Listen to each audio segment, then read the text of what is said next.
Credo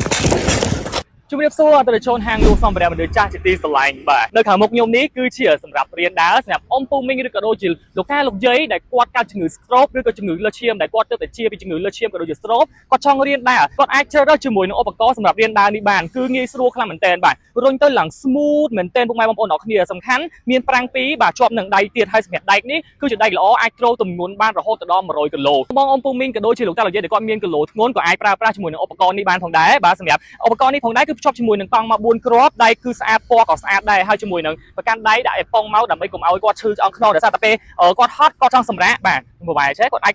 យកអានេះធ្វើជាកៅអីអង្គុយសម្រាកបានបាទងាយស្រួលខ្លាំងមែនទែនហើយពេលដែលគាត់ផ្អែកទៅក៏អត់ឈឺខ្នងដោយសារតែយើងមានអេប៉ុងនៅខាងក្រោយនេះទប់ឆ្អឹងខ្នងគាត់បានដូចគ្នាហើយសំខាន់ខាងនេះគឺយើងមានជាមួយនឹងសម្រាប់ដាក់អីវ៉ាន់ឬដាក់ទឹកដាក់អីសម្រាប់ពួកគាត់យកទៅតាមខ្លួនញ៉ាំអីចឹងទៅហើយសម្រាប់ឧបករណ៍នេះផងដែរគឺតូចមែនទែនងាយស្រួលក្នុងការដាក់តាមខ្លួនឬក៏ផ្លាស់ប្ដូរទៅណាដូចជាគាត់ត្រូវការយកទៅខេត្តយកទៅអីក៏ងាយស្រួលដែរព្រោះវាតូចហើយស្រាលមែនទែនពុកម៉ែបងប្អូនអរគ្នាអញ្ចឹងបើសិនជាបងប្អូនអរគ្នាមានលោកតាលោកយាយក៏ដូចជាអ៊ំពូមីងដែលគាត់មានជំងឺ stroke ឬក៏ជំងឺលើសឈាមដែលគាត់ទៅតែចាប់ដើមរៀនដើរវិញគឺឧបករណ៍មួយនេះគឺងាយស្រួលខ្លាំងមែនទែនបាទអញ្ចឹងបើសិនជាចង់បានជាមួយនឹងឧបករណ៍នេះយកទៅប្រើប្រាស់ពុកម៉ែបងប្អូនអរគ្នាអាចតាក់ទងមកហាងលក់សម្ភារៈមនុស្សចាស់របស់យើងបានហើយរកឧបករណ៍ទាំងអស់គឺយើងមានការធានាជូនបងប្អូនទាំងអស់គ្នាថាអីវ៉ាន់ដែលសតយើងយកមកពីរោងចក្រផ្ទាល់ខ្លួនឯងតែម្ដងពេលខ្លះបងប្អូនទាំងអស់គ្នាឃើញជាមួយនឹងអីវ៉ាន់ដូចគ្នាប៉ុន្តែសូមនិយាយថាគុណភាពអាចខុសគ្នាតិចដោយសារតែយើងមិនអួតទេប៉ុន្តែគុណភាពរបស់យើងគឺល្អយើងយកមកពីរោងចក្រផ្ទាល់ហ្មងអញ្ចឹងបើសិនជាពុកម៉ែបងប្អូនទាំងអស់គ្នាចង់បានជាមួយឧបករណ៍នេះយកទៅប្រើប្រាស់អាចតាក់ទងមក inbox របស់យើងបានអរគុណច្រើន